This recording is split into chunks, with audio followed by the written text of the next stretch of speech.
अस्सलामुअलैकुम नाजरीन। कुदुस फातिही सलाहुद्दीन अयूबी के एपिसोड 15 के आगाज़ में हम देखते हैं सलाहुद्दीन और अबराम संदूक के साथ आमने सामने होते हैं। सलाहुद्दीन कहता है अब तुम मेरे पंजों में हो, तुम्हारी चालें अब काम नहीं आएंगी। अबराम कहता है नहीं सलाहुद्दीन, मेरी चालें तो अभी शुरू हुई हैं। फिर दूसरे मंजर में हम देखते हैं असमत खतून करातेगन से कहती है तुमने हर जगह इत्तेहाद करना चाहा, तुमने परेशानियां खड़ा की। मैंने तुमसे कहा था कि तुम जो रास्ता इख्तियार कर रहे हो वो गलत है, लेकिन तुमने ये नहीं सुना। ताहम हर चीज़ में बेहतरी होती है, इस वजह से मुझे सुल्तान नूरुद्दीन जंगी का रिश्ता कबूल है। फिर जंगल में सलाहुद्दीन और अबराम जहाँ खड़े होते हैं वहाँ अचानक एक ज़ोरदार धमाका होता है और अबराम के सिपाही सलाहुद्दीन को साथियों समेत चारों तरफ से घेर लेते हैं। और अबराम उस लम्हे को याद करता है जब वो मंदिर से भागता है और सिपाहियों से कहता है मंदिर बेनकाब हो चुका है, इसे जला दो और मेरे पीछे आ जाओ। फिर वो सलाहुद्दीन से कहता है तुम्हारी चालें यहाँ ख़त्म होती हैं, मेरे आदमी तुम्हें तुम्हारी मौत से मिलाएंगे।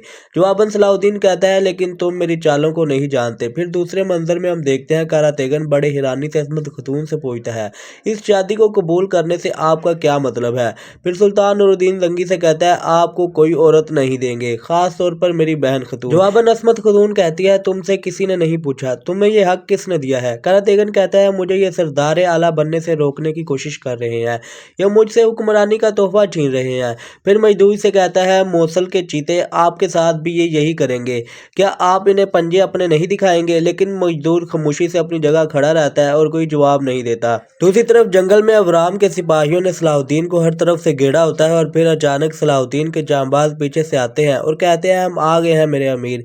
ये देखकर अबराम गुस्से से भर जाता है और अपने नौकरों से कहता है संदूक की हिफाजत करो, जबकि सलाहुद्दीन अपने साथियों समेत कफार पर टूट पड़ते हैं और सलाहुद्दीन अरफाली से कहते हैं संदूक को ले जाओ। अरफाली को संदूक ले जाते हुए देखकर अबराम अपने नौकरों से कहता है इसके पीछे जाओ, इसे जल्दी पकड़ो। ये सुनकर उसके सिपाही कुछ नौकर उसके पीछे भाग जाते हैं।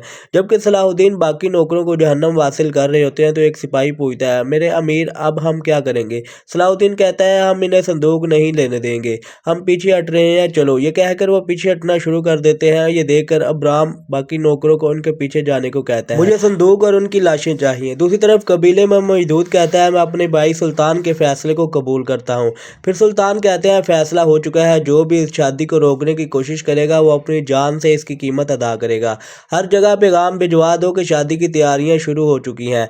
हर किसी को बता दें असमत खतून अब से सुल्तान नूरुद्दीन जंगी की खतून होगी। जंगी और बोरो मुतहद हो जाएंगे। अब से कोई भी जब तक के नूरुद्दीन जंगी और असमत खतून कोई फैसला ना करें कहीं कदम नहीं रखेगा। ये कहकर सुल्तान वहां से चले जाते हैं। सुल्तान के पीछे मजदूद और सरदारान भी खेमे से बाहर चल जाते हैं। फिर दूसरे मंजर में हम देखते हैं अरफाली अपने एक साथियों को संदूक के साथ मुसलसल आगे बढ़ रहा होता है कि अचानक अबराम के सिपाही उसे तीरों पर हमला कर देते हैं, मगर वो तीरों से बचते बचते मजीद आगे बढ़ जाता है, जबकि अबराम के घुड़सवार भी उनके पीछे होते हैं। फिर दूसरी तरफ कबीले में करातेगन असमत खतून से कहता है ये कैसी अंधी मोहब्बत है, क्या ये नूरुद्दीन जंगी बगैर कुछ कहे नहीं चला गया था। उन्होंने हमसे शाम छीन लिया, हमारे बाबा का इंतकाल भी इसी वजह से हुआ, क्या तुम सब कुछ भूल गई हो। जवाबन असमत खतून कहती है अगर ऐसा है तो तुम नूरुद्दीन के भाई के साथ क्यों खड़े थे। करातेगन कहता है मैं नहीं खड़ा था, मैं बस ताउन कर रहा था हमारे कबीले के मफाद के लिए, लेकिन तुमने नूरुद्दीन जंगी की खतून होना कबूल कर लिया, तुमने अपने आप को उसके सामने पेश कर दिया। फिर अलबुत्ते कहती है आपने हमेशा हमें ऐसा करने से रोका, अब हम किस तरह से लोगों का सामना करेंगे। ये शादी हमारे लिए एक दाग है बहन। जवाबन असमत खतून कहती है ये इसलिए हुआ क्योंकि तुम लोगों ने पहले ही हमारी इज्जत पर दाग लगा दिया है। कई बार मना किया था लेकिन तुम लोगों ने नहीं सुनी, तुमने मेरे लिए कोई और चारा नहीं छोड़ा था। करातेगन कहता है देखो बहन, नूरुद्दीन जंगी अपनी भाई मजदूद को इख्तियार नहीं देना चाहता, इसलिए वो ताउन कर रहा है और हमें इस्तेमाल कर रहा है। इस बारे में सोचो, ये आदमी तुम्हें छोड़ देगा, ये तुम्हें पछताने पर मजबूर कर देगा, अपने फैसले से पीछे हट जाओ। जवाबन असमत खतून कहती है मैंने इस मसले के बारे में सुल्तान नूरुद्दीन से बात की थी, अब से वो ऐसा कुछ नहीं करेगा जिससे मुझे पछतावा हो। फैसला हो चुका है, ये शादी जरूर होगी। करातेगन कहता है ये पोस्ट हमारे बाबा और भाई की अमानत है, अगर तुम नूरुद्दीन जंगी से शादी करोगी तो ये कबीला कब्रिस्तान बन जाएगा, मैं तुम्हें इस पोस्ट से खयानत की इजाज़त नहीं दूंगा। असमत खतून कहती है करातेगन नहीं, तुम अपनी जान को खतरे में मत डालो। करातेगन कहता है मैं कौंसल बुलाऊंगा और तमाम सरदारों को जमा करूंगा, ताहम ये थोड़ा मुख्तलिफ होगा, ये जिरगा तुमसे पोस्ट छीनने के लिए होगा। ये कहकर वो भी खेमे से बाहर चला जाता है। दूसरी तरफ जंगल में अबराम के नौकर पीछा करते करते हुए अरफाली तक पहुंच जाते हैं और अरफाली उन्हें देखकर घोड़ा गाड़ी से नीचे आ जाता है, जबकि अबराम के नौकर इसे चारों तरफ से घेर लेते हैं, लेकिन उनकी किसी भी हरकत से पहले ही सलाहुद्दीन के छुपे हुए सिपाही उन पर तीरों की बरसात कर देते हैं और एक पल में दुश्मन जमीन बोस हो जाते हैं, जिन्हें देखकर अरफाली भी हैरान होता है और पूछता है तुम लोग यहाँ कैसे आए। तो वो बताते हैं हम तुम्हारा यहाँ इंतजार कर रहे थे, अमीर सलाहुद्दीन ने यहाँ इंतजार करने को कहा था। अरफाली कहता है हमें संदूक को ले जाने की इजाज़त है, अमीर सलाहुद्दीन के बताए गए मुकाम पर पहुंच जाएंगे, चलो जल्दी करो। ये कहकर वो घोड़ा गाड़ी लेकर आगे बढ़ जाते हैं। दूसरी तरफ जंगल में सलाहुद्दीन सिपाहियों के साथ भाग कर आगे निकल आता है और एक सिपाही कहता है मुझे लगता है कि हमने उन्हें बहुत पीछे छोड़ दिया है मेरे अमीर। जवाबन सलाहुद्दीन कहते हैं खतरा अभी खत्म नहीं हुआ, वो उस वक्त हार नहीं मानेंगे जब तक उन्हें संदूक नहीं मिल जाता। अतराफ में फैल जाओ और एहतियाती तदबीर इख्तियार करो। सिपाही कहता है हम अरफाली को कहाँ तलाश करेंगे। सलाहुद्दीन कहते हैं अरफाली जानता है हम कहाँ मिलेंगे, चलो हमें वहाँ तेजी से पहुँचना होगा। दूसरी तरफ अबराम जंगल में उनको तलाश कर रहे होते हैं तो एक कमांडर से कहता है जनाब वो कहीं नहीं मिल रहे, वो ऐसा भी नहीं है कि वो उड़ गए हों। अबराम कहता है हम सलाहुद्दीन और संदूक को लिए बगैर वापस नहीं जाएंगे। दूसरी तरफ सुल्तान मजदूद समेत जंगी महल में दाखिल होते हैं और चलते चलते मजदूद पूछता है ये आपका आखिरी फैसला है भाई, लेकिन ये शादी चीज़ों को काफ़ी पेचीदा बना देगी। कारादेगन बहुत गुस्से में है कि आप बगैर किसी वजह से मुश्किल में पड़ रहे हैं। जवाबन सुल्तान कहते हैं वो जानता है अगर बाज ना आया तो क्या होगा और जो उसकी हिमायत करेगा उसका भी वही हाल होगा। मजदूद कहता है भाई इस दुनिया की तमाम औरतें आपकी खिदमत में हाजिर हैं, आपका भाई आपके लिए 40 दिन तक शादी का जश्न जारी रख सकता है, लेकिन मुझे रियासत और आपकी फिक्र है, ये सही नहीं हो रहा। सुल्तान कहते हैं ये हो गया है मजदूद, ये हो गया है, तुम्हें शादी की तैयारियों को देखना चाहिए। आपसे बोरो और दीगर तुर्क कबाइल मेरे साए में मुतहद होंगे, तुम्हें रियासत के मुस्तकबिल के बारे में फिक्र करने की जरूरत नहीं। ये सुनते ही मजदूद वहाँ से चला जाता है और सुल्तान वजीर अमाद से कहते हैं हमें ये शादी बगैर किसी हंगामे के करनी है, जल्दी से शादी की तैयारियां शुरू कर दो।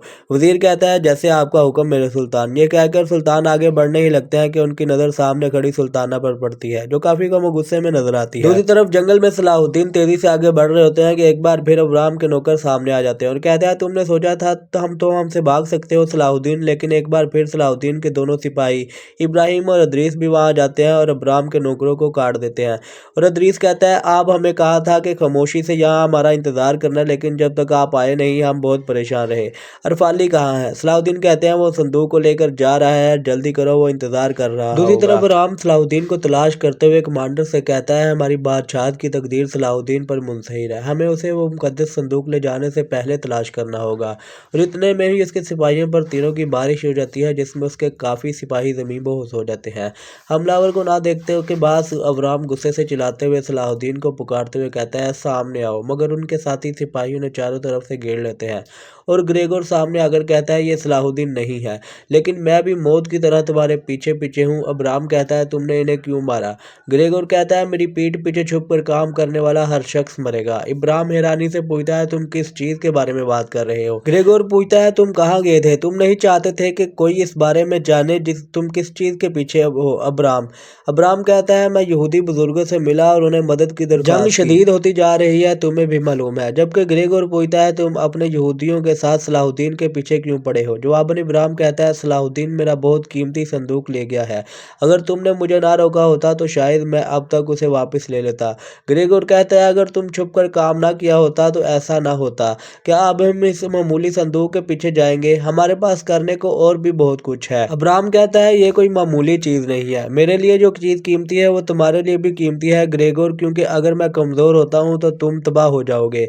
अब हमें उसे पकड़ने की ज़रूरत है। ग्रेगोर कहता है फिक्र ना करो, मैंने अपने तमाम सिपाहियों को इर्द गिर्द भेज दिया है, वो कहीं नहीं जा सकते। जब हम उसे वो कीमती चीज़ संदूक ले लेंगे तो मैं देखूंगा कि वो क्या है। व्यूअर्स इसके साथ ही एपिसोड का इख्तिताम होता है। आपको एपिसोड कैसा लगा कमेंट बॉक्स में अपनी कीमती राय का इजहार ज़रूर कीजिएगा।